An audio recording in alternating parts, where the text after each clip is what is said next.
ఆంధ్రప్రదేశ్లో ఉన్నటువంటి మినీ అంగన్వాడీ సోదరి మనందరికీ కూడా మరి గొప్ప శుభవార్త.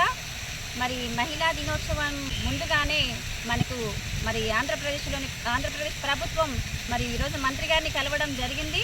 మంత్రి గారు మరి ప్రభుత్వం కూడా మనకి మరి మంచి శుభవార్తని తెలియజేశారు. మరి ఏపీలో ఉన్నటువంటి మినీ అంగన్వాడీ సోదరి మనందరికీ కూడా మరి అడ్వాన్స్ కంగ్రాచులేషన్స్.